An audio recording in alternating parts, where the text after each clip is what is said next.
Irmãos, a paz do Senhor Jesus. Deus seja louvado por esta tão honrosa oportunidade que Ele a todos nós concede. E eu quero aproveitar a oportunidade que você está sobre os seus pés, que abra sua Bíblia no texto do Evangelho segundo escreveu o doutor Lucas. O capítulo é o capítulo de número 8. Lucas, capítulo 8. Estarei lendo apenas o verso de número 1, 2 e 3. Enquanto você localiza o texto, eu quero louvar a Deus pela vida do pastor desta igreja, o pastor Paulo, que é ausente, sendo representado pela pessoa do pastor Wilson, e também com os coordenadores do Departamento de Missões aqui da Assembleia de Deus em Ouro Branco, sendo estes o pastor Almir e o presbítero Eliel. Deus seja louvado. Estive aqui há um bom tempinho já, acredito que já passa de uns 2 anos, né? Nós estivemos aqui cooperando com os irmãos e aprove ao Senhor nos permitir estar aqui para junto convosco ser de alguma forma abençoados por Deus. Deus abençoe. É a Renata, é isto? Renata, cantora? Como que é o nome?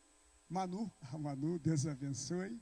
E também o querido amigo Marcelo, que também adorou ao Senhor nesta oportunidade. Meus irmãos, sem mais delongas, devido ao nosso horário, Lucas capítulo de número 8, verso de número 1. Os que acharam o texto digam, eu achei. Está escrito assim no texto sagrado: e aconteceu que depois disto, ele foi em todas as cidades e aldeias, pregando e anunciando as boas novas do reino de Deus. E os 12 estavam com ele.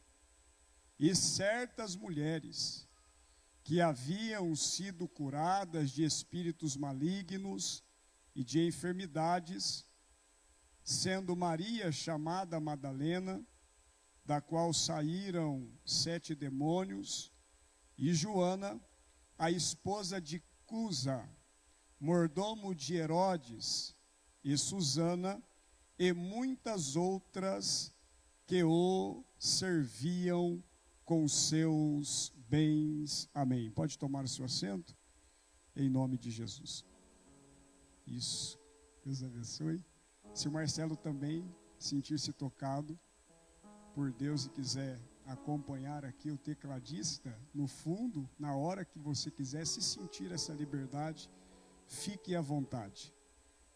Meus irmãos, eu propositamente decidi trazer esta primeira mensagem na noite deste sábado, dentro do texto tema, pois o Senhor ministrou ao meu coração e eu quero, com muita simplicidade e objetividade, transmitir o que Deus compartilhou comigo. O Evangelho, segundo escreve Lucas, particularmente para mim, dentre os 4 evangelhos, traz um destaque devido à forma em que o seu autor trata alguns acontecimentos no ministério de Jesus, o seu ministério terreno.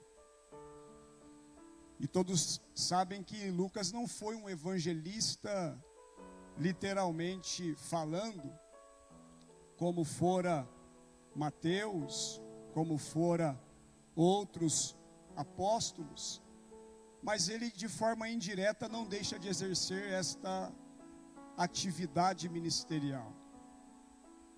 Lucas, no capítulo 8, ele vai trazer para nós algo muito importante concernente ao trabalho de missões. E com base neste texto que ora ali, eu quero falar a respeito da igreja missionária, uma igreja sem fronteiras. Igreja Missionária, Igreja Sem Fronteiras. Eu poderia pregar outra mensagem para tentar mexer com o emocional dos irmãos, mas eu acredito que vivemos em um tempo que, mais necessário do que nunca, precisamos trazer uma mensagem bíblica, uma mensagem expositiva, uma mensagem que de fato, em verdade, respeite a noiva do Cordeiro, como também os princípios que Cristo estabeleceu, como também os apóstolos de Jesus. E que a nossa palavra não seja nada mais e nada menos do que uma palavra bíblica e cristocêntrica. Temos uma carência nos nossos dias de pregadores que se preocupem, de fato, em verdade, em honrar o Cristo que nos fez estar aqui, que instituiu a igreja, que também a inaugurou enviando o Espírito Santo em Atos capítulo 2. São pregadores que se preocupam com o status, com a agenda, e não se preocupem de fato e verdade trazer ao coração da igreja uma mensagem que reincendeie o coração acerca da viva esperança dos salvos em Cristo Jesus. E Lucas, no capítulo 8, deixa muito bem claro para nós que Jesus, ele não veio por ordem do Pai para curar simplesmente, para sarar os feridos, para ressuscitar os mortos. Aliás, estas obras são obras secundárias, pois quando Jesus entra na sinagoga em Cafarnaum, a Bíblia diz que é dada a ele a oportunidade de fazer uso do texto sagrado, e ele pega o livro, ou o rolo, melhor dizendo, e ele lê o texto de Isaías. E a palavra do texto de Isaías era: o Espírito do Senhor pousa, em algumas traduções, está sobre mim, pelo que me ungiu a apregoar a liberdade aos cativos. Então a prioridade em Cristo vir é anunciar uma mensagem.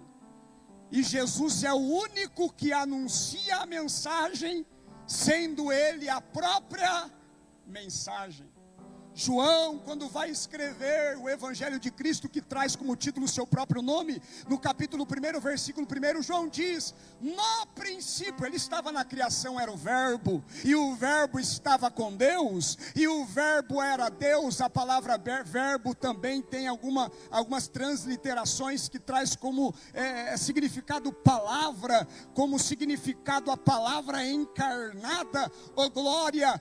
Cristo é a palavra que também mencionou a própria palavra, que trouxe a garantia de que aqueles que nele crescem no seu tempo, e todos aqueles que nele crescem em um tempo posterior, teriam a garantia de serem feitos filhos de Deus, a saber, os que creem no seu nome. Glória! Então Cristo, ele traz uma mensagem, sendo ele a própria mensagem. E é interessante que o contexto do texto em que lemos mostra claramente de que Jesus está no seu exercício ministerial. Ele está pregando a mensagem do reino de Deus, mas ao mesmo tempo, em contrapartida, a obra secundária está sendo manifestada. Cegos enxergam, paralíticos andam, surdos ouvem, mudos falam. Jesus está pregando, mas a Bíblia diz que uma multidão, conforme Mateus capítulo 4 deixa relatado, que quando ele vence o deserto, vai para Cafarnaum, lê o texto de Isaías, eles expulsam-o da sinagoga, mas a Bíblia diz que Jesus percorre as aldeias, pregando o evangelho do reino, dizendo: arrependei-vos, porque é chegado a vós o reino dos céus.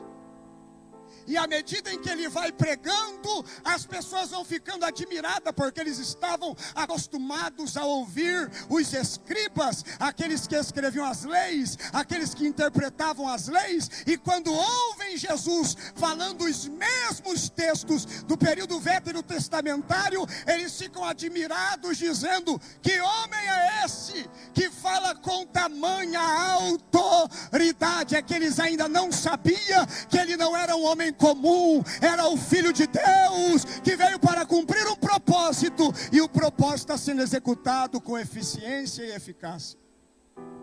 Jesus está pregando, a multidão está ouvindo, e em contrapartida os doentes venham até ele. E a Bíblia diz que todos os que até ele vinham, tocavam nas suas vestes, e eles eram curados, porque de Jesus saía poder. Jesus está curando, Jesus está restaurando. E quando falamos de cura, é importante salientar de que Jesus curava de enfermidades simples, como uma dor de cabeça ocasionada talvez por uma enxaqueca, como também Jesus curava enfermidades ocasionadas no sistema, no seu organismo, gerando uma febre, como é o caso da sogra de Pedro. Mas Jesus também curava doenças que na época já não havia recursos, ou melhor, não haviam recursos suficientes para trazer saúde novamente a um tipo de enfermidade que era detectada ou constatada em uma pessoa judaica, ou em uma pessoa que ali estivesse dentro daquele contexto, como é o caso da mulher do fluxo de sangue, que gastou, empenhou toda a sua renda, mas não foram suficientes para trazer saúde para ela. Até que um dia ela ouve falar de Jesus, e quem ouve falar de Jesus uma vez, de alguma forma vai gerar uma sede dentro dele, vai gerar uma sede dentro dela, principalmente quando alguém vem relatar algo que está vivendo na presença de Jesus. É aquela pessoa que se converteu, que teve um contato com Cristo, que teve um contato com a verdade o libertou, e agora ele não se contenta em ficar calado, e ele quer compartilhar com o máximo de pessoas possíveis, para poder tentar fazer com que outras pessoas tenham a sensação daquilo que ela está sentindo. Quem já viveu esta experiência? Glória ao nome de Jesus. Aquela mulher ouve falar de Jesus e ela sai desesperadamente com um propósito no teu coração. E o propósito é: se eu tão somente tocar na barra do vestimento deste homem, eu acredito que eu serei sarada. Mas ela não ficou só com um propósito, Marcelo. Ela cria um propósito no coração, mas ela toma uma atitude. E ela enfrenta os obstáculos que a sociedade propunham para ela. E ela vai a Jesus. E ela toca em Jesus por detrás. E a Bíblia diz que quando ela toca, Jesus diz: alguém me tocou. Resumindo, quando ela toca, ela é curada instantaneamente. A sua hemorragia estancou. E ela ficou preocupada quando Jesus pergunta: alguém me tocou diferente? E ela se manifesta. E ela diz: foi eu que te toquei.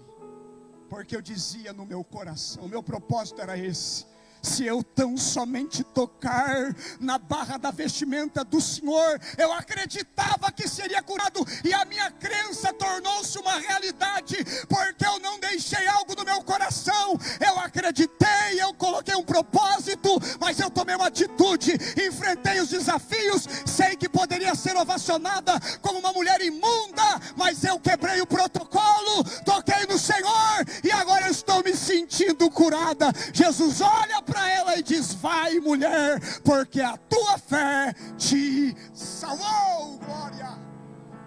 Deus trouxe alguém aqui que veio com um propósito, dizendo: não, este não vai ser mais só um culto, este não vai ser um congresso de missões, este vai ser um culto onde eu terei a oportunidade de receber o meu milagre, de viver o sobrenatural de Deus, porque eu creio que Jesus estará presente na casa. Jesus está presente aqui. Pela pessoa do Espírito de Deus a gente pode sentir Ele. Oh glória, a gente pode ouvir Ele. Jesus está curando. E a Bíblia diz que Jesus, no capítulo 7, Lucas vai narrar que Jesus ele entra em Cafarnaum e ele dá saúde para um escravo, que o texto omite o seu nome, mas traz em destaque o seu senhor, que a Bíblia trata como centurião de Cafarnaum, um homem que era responsável por 100 homens da guarda romana. Este homem tinha vários escravos, mas um se destacava, ao ponto de quando este homem viu seu escravo adoecer, ele diz: eu não posso perder este homem. E ele ouve falar de Jesus. Guarde isso aqui, irmãos. Ouve falar de Jesus. Não tem como viver coisa nova com Deus se não for através da palavra de Jesus. Pode descer anjo, pode descer querubim, pode descer arcanjo, mas se não tiver Jesus, não tem nada feito. Jesus é o caminho, Jesus é a verdade, Jesus é a vida, Jesus é a porta de entrada, mas Ele também é a porta de saída, conforme diz João 9, versículo 10, ou João 10, versículo 9, eu sou a porta, e todo aquele que vier a mim, entrará, mas sairá, e achará pastagem. Jesus é tudo que nós precisamos para viver algo da parte de Deus. Ele é tudo. Se não tiver Jesus, não tem nada feito. Paulo vai dizer a Timóteo, sua primeira carta, capítulo 2, versículo 5, Ele é o único que é mediador entre nós e Deus. Quem? Jesus Cristo, o justo. Jesus mesmo disse, e eu repito o texto que ora mencionei, em João capítulo 14, versículo número 6, disse Jesus: eu sou o caminho, eu sou a verdade, eu sou a vida, e ninguém vem ao Pai se não for por intermédio de mim. Se não tiver Jesus, não tem nada feito.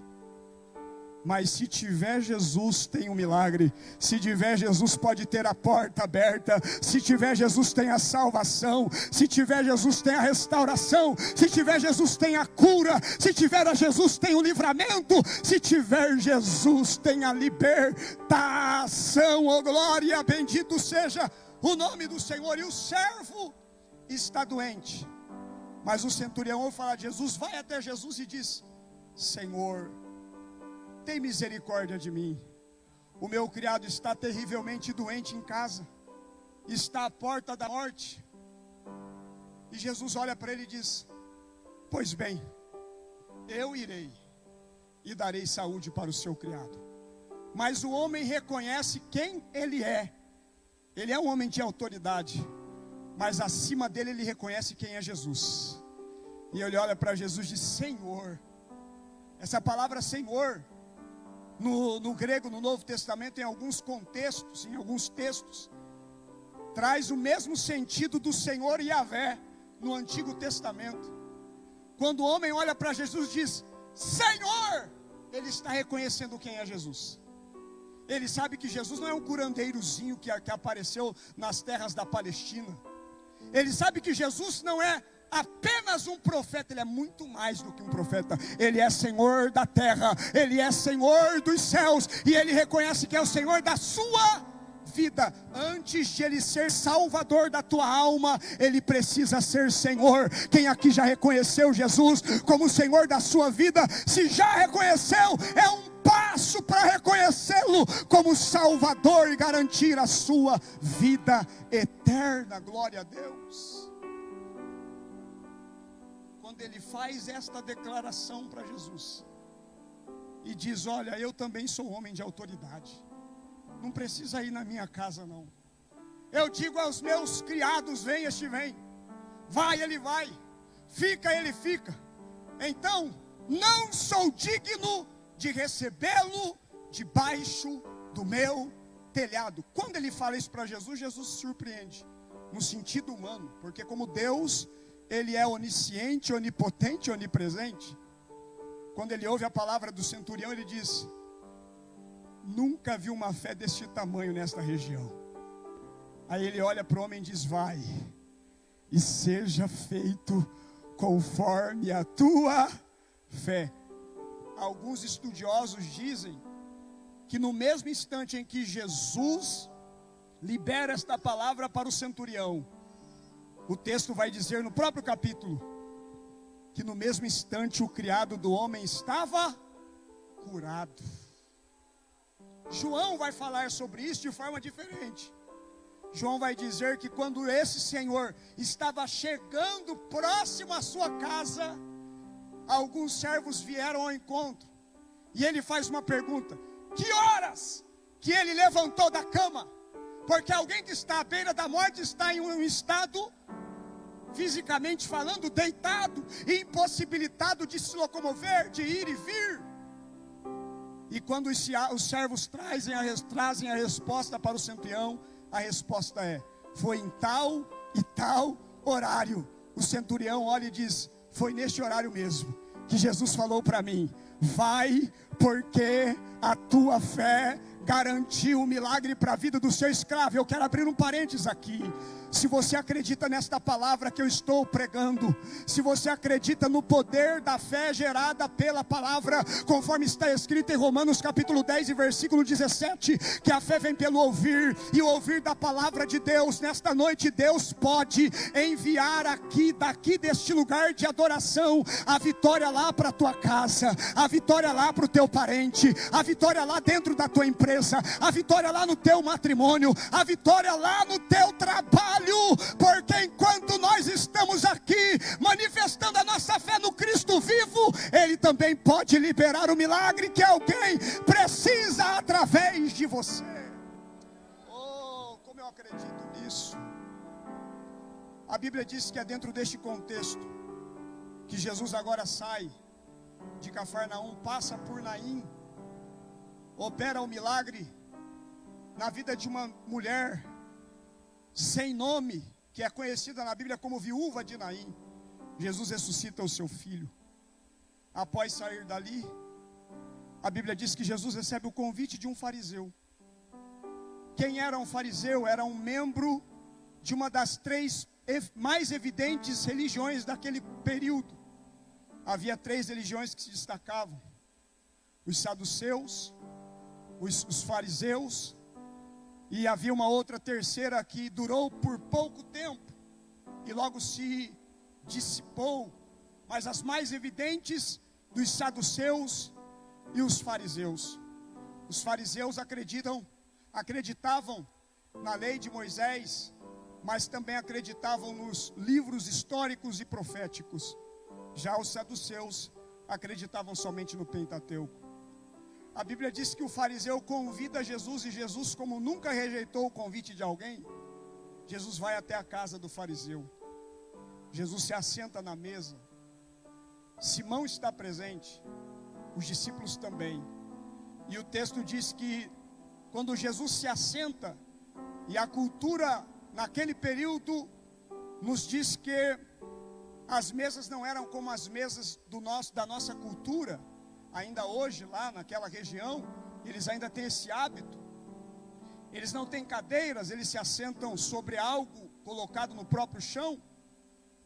E normalmente, quando nós vamos sentar no chão, nós sentamos meio que com a perna um pouco para trás, meio que de ajoelhados. Então Jesus está vindo de uma caminhada. Jesus entra na casa, se assenta na mesa, e a Bíblia diz que de repente, eu disse assenta na mesa, mas ele sentou do lado dela. De repente, aparece em cena uma mulher. E a mulher vem chorando por detrás de Jesus. E ela chora, os seus olhos molham os pés de Jesus. E ela começa com os seus cabelos a enxugar os pés de Jesus. De repente, o fariseu, ele não fala com Jesus, mas ele fala consigo.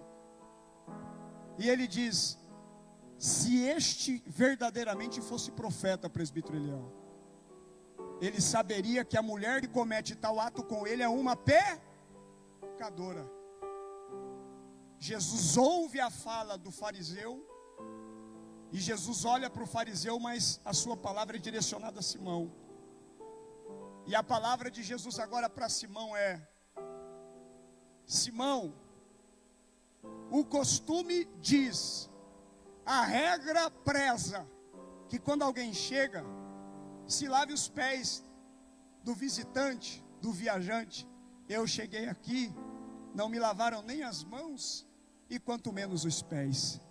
Mas esta mulher, desde a hora em que eu aqui cheguei, tem gente que consegue mexer com o trono de Deus com a sua adoração. Será que tem alguém aqui nesta condição de alguém que não é limitado em ofertar ao Senhor aquilo que tem de melhor, a sua adoração, o seu louvor? É possível que alguém está aqui desde o início deste culto, não conseguiu verbalizar aleluia, não conseguiu verbalizar glória a Deus. Não vamos julgar você por isso. Todavia, quem entende, quem está presente com Jesus, não tem dificuldade de expressar a sua adoração àquele que deu a vida, aquele que é o autor da vida, a Jesus, o Senhor da nossa existência. Quando Jesus fala aquilo, eu imagino o choque que o dono da casa teve. Mas a Bíblia diz que Jesus está olhando para Simão, e ele começa a contar um fato. Jesus dá um exemplo dizendo: Simão, deixa eu te falar uma coisa a respeito de um senhor que ele tinha 2 servos que deviam para ele. Um devia mais, um devia menos, outro devia mais. E este senhor, que era um credor, ele perdoou a dívida de ambos. E Jesus faz uma pergunta para Simão: qual destes que foram perdoadas as dívidas seria mais agradecido? Simão olha para Jesus e diz: obviamente aquele que foi perdoado uma maior quantia de dívida. E Jesus disse: ok, perfeito, disseste bem. Assim também é com aqueles que eu perdoo. Quanto mais perdoado, mais esta pessoa amará. Se você convida alguém para ir na tua casa, a sua atenção vai ser direcionada a quem? Ao convidado. E o convidado que foi convidado, estando presente na casa em que lhe fez o convite, a sua atenção será para quem? Para quem lhe direcionou o convite. Mas Jesus é diferente, porque Jesus não perde tempo com quem não quer gastar tempo com ele. Enquanto o fariseu julgava a mulher que era pecadora e que estava aos pés de Jesus porque ela havia sido perdoada por ele, oh glória, Jesus ignora o fariseu, olha para Pedro para transmitir uma verdade para a mulher. Jesus não queria saber o pecado que ela havia cometido, Jesus não queria saber quais pecados ela estava sendo escravizada. O que Jesus queria saber é se havia arrependimento. E Jesus, quando encontra o arrependimento, ele perdoa. Ele não só perdoa, mas ele restaura. Ele não só restaura, mas ele cura. Ele sara as feridas da alma daquela mulher. E ele está reconhecendo que aquela mulher está fazendo um gesto de gratidão. Oh glória, será que tem alguém aqui que é grato ao Senhor pelos pecados que ele perdoou? Pastor, eu nasci no berço evangélico, nunca cometi pecados graves, porque a gente tem essa mentalidade de que pecado é adultério, idolatria de ídolos feitos pelas mãos de homens, prostituição, fornicação. Mas a Bíblia diz em Salmo 51, versículos 1 a 3, as palavras de Davi nos traz uma importante doutrina, chamada doutrina do pecado, hamartia. E esta doutrina diz que todo ser humano já nasce com uma natureza chamada natureza pecaminosa. Pode ser filho de crente, de pastor, de obreiro, de dirigente de oração, se nasceu na igreja, vai chegar um tempo que vai precisar reconhecer Jesus como Senhor e Salvador da sua alma. Vai ter que olhar para si e dizer: nunca matei, nunca roubei, nunca prostituí, mas eu sou um pecador por natureza, e se eu não passar pelo Calvário, eu não ganharei a vida eterna. Oh, glória ao nome de Jesus. É por isso que os meus 2 filhos, um de 16 e o outro de 9, já reconheceram Jesus como teu único e suficiente Salvador. Como? No dia que eu olhei para eles e dizer: somos pecadores e precisamos aceitar ou entregar a nossa vida para Jesus. Oh, glória! Oh, você pode adorar a Jesus com gratidão pelo perdão que Ele ofereceu para nós. Na cruz, Ele levou sobre si todos os nossos pecados. Aquela mulher nos dá uma lição de que aqueles que verdadeiramente reconhecem o que Jesus fez por nós, não terá medidas e nem limites para adorá-lo em agradecimento por tudo o que Ele fez. O texto diz que Jesus sai da casa do fariseu e Ele parte agora para outras localidades, porque o lugar que não recebe Jesus não pode interferir o projeto missionário que Jesus estabeleceu na terra. Vou repetir: a rejeição ao Evangelho não é capaz de parar o projeto missionário de Deus na terra. Quantas pessoas você já evangelizou, já pregou, já convidou para vir, não veio, não aceitou, rejeitou, zombou de você, blasfemou do teu Deus. Você continua aqui. Talvez essas pessoas nem vivas estão mais. Rejeitaram a oportunidade de receber Jesus dentro das suas vidas. E Jesus falou algo muito interessante a respeito disso. Quando alguém vai pregar o Evangelho e alguém rejeita a mensagem do Evangelho desta pessoa, Jesus disse: não estarão rejeitando a vocês. É por isso que a igreja não pode se acuar e nem se entristecer quando o mundo lá fora diz não para a nossa mensagem, que pode revolucionar a história de uma pessoa, de uma família.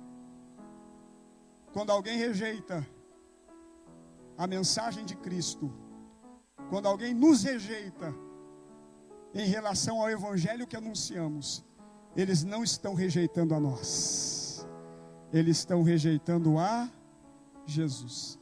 Então eu quero deixar uma palavra para alguém que está sentindo um desânimo no coração, de tanto que já evangelizou, de tanto que está orando por alguém, e parece que quanto mais evangeliza, quanto mais ora, mais duro o coração fica. Não pare, não desanime, não desista, porque um pode rejeitar, 2 pode rejeitar, mas vai chegar uma hora em que alguém vai dizer: não rejeito, eu quero o teu Cristo, eu quero a sua palavra, eu quero a tua oração, e será através desta pessoa que dezenas, centenas e milhares de outras pessoas virão a Cristo Jesus, e será através do seu trabalho. Oh, glória! Não pare de evangelizar, não pare de orar pela salvação de alguém. Não deixe de visitar os doentes no hospital, de fazer o trabalho evangelístico no sistema carcerário, o trabalho evangelístico na igreja local, porque a qualquer momento alguém vai dizer sim para Jesus. O texto diz que Jesus deixa a casa, porque quem não quer Jesus não perde tempo com essas pessoas. Jesus sempre vai ter alguém sedento para recebê-lo. É quando Jesus sai, e Lucas registra: e aconteceu depois disto, do episódio da casa do fariseu. Aquilo não entristeceu Jesus. Aquilo não tirou o foco de Jesus. Aquilo não tirou a meta de Jesus. Pelo contrário, aquilo fortaleceu ainda mais a visão que Jesus tinha da obra que o Pai havia confiado a ele. E a Bíblia diz que Jesus então, ele sai da casa. Olha a proporção da visão de Jesus. Porque Jesus é o que estabeleceu a missão. E a missão, a igreja missionária, é uma igreja sem fronteiras.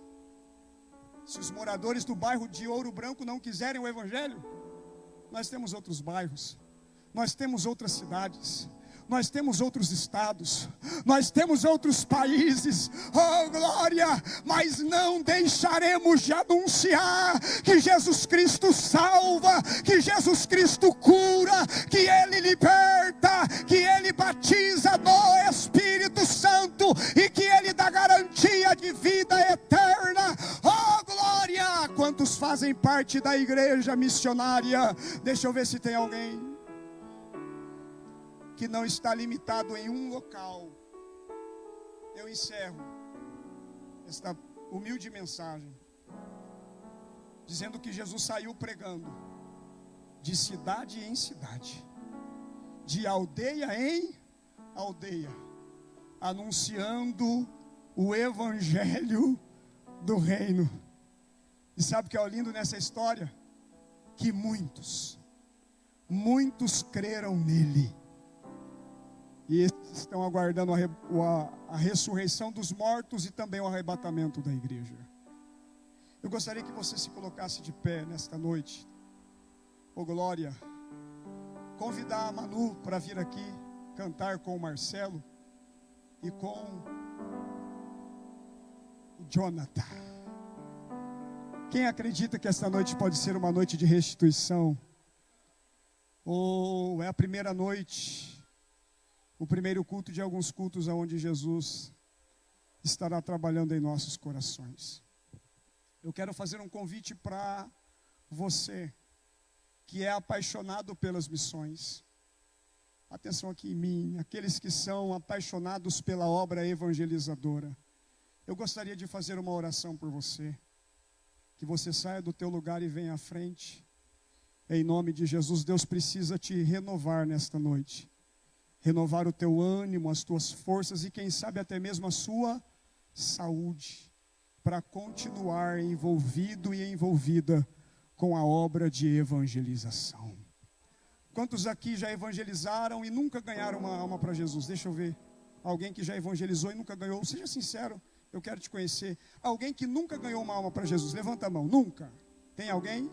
Está aqui uma irmã, a esposa do irmão Eliel. Não tenha vergonha, você não está sozinha, você não está sozinho. Mais alguém que nunca ganhou uma alma? O que é ganhar uma alma? Você pregar o evangelho, discipular ela, ver ela se batizar e dando os frutos. Tem alguém que nunca teve essa experiência? Mais alguém, mais alguém. Eu quero te conhecer, eu preciso orar por você. Oh glória, se estas irmãs quiserem vir à frente, se estes irmãos que nunca ganharam uma alma para Jesus quiserem vir à frente para receber pela fé uma capacitação divina, eu quero lhe convidar em nome de Jesus. Venha em nome de Jesus. Pode vir sem vergonha, sem medo. Coronavírus não está aqui não. Oh glória. Quem tem sede de ganhar almas para Jesus, Tu és a direção e o sol a me guiar. Tudo pode passar, teu amor jamais tudo pode passar, me deixará. mas o amor de Deus jamais te deixará. Isso, vem. Venha receber uma descarga de poder de Deus para fazer a obra mais importante da terra, da igreja, que é alcançar almas para Jesus. Vem! Eita. A ti eu vou clamar, Espírito de Deus, de ti. trabalhe nos e tudo corações. está em ti. Eu quero ganhar almas para Jesus. Motivo, Diga aí no teu particular: eu quero para tua Jesus. direção e só me guiar. Sinta a presença de Deus. Tudo pode passar, teu amor jamais me deixará. Sempre há de existir Sempre um novo amanhã preparado para você. Os campos já estão brancos. Preparado pra mim, preparado pra mim. Aleluia. Eu me rendo. Se renda nesta noite em adoração aos pés de Cristo e diga: eu quero almas. Eu quero alcançar meu sobrinho. Eu quero alcançar o meu pai. Eu quero alcançar a minha família. Eu quero alcançar o meu colega de escola. Eu quero almas. Onde encontro o meu refúgio, eu me rendo aos teus pés. És tudo que eu preciso pra viver. Eu me lanço aos teus braços.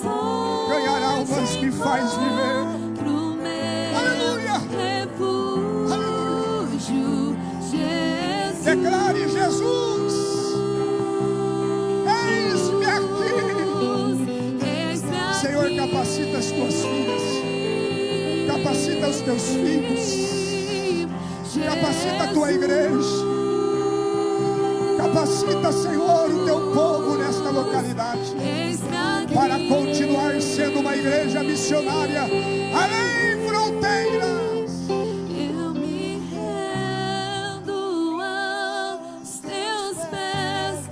És tudo que eu preciso pra viver. Receba poder de Deus. Receba o milagre de Deus. Receba a cura das tuas enfermidades. Receba ânimo em nome de Jesus. Receba força. Receba graça. Receba o abraço do Espírito Santo. Não pare. Avance. Avance. Avance. Avance. Avance. Avance. Avance. Almas. Almas. Onde encontro o meu refúgio. Oh, estenda as tuas mãos aqui para frente. E você que está na nave da igreja, se tiver algum tipo de enfermidade, tiver fé para vir receber uma oração, eu quero convidar você a sair do teu lugar e vir receber esta oração. Tem alguém enfermo aqui nesta noite? Isto, venha, minha filha, venha. Oh, glória, hoje pode ser a noite do teu milagre. Hoje pode ser a tua noite, Ana. Eita! Urabaia seca antiomeneras. Hoje pode ser a noite em que Deus poderá trazer restauração para o teu corpo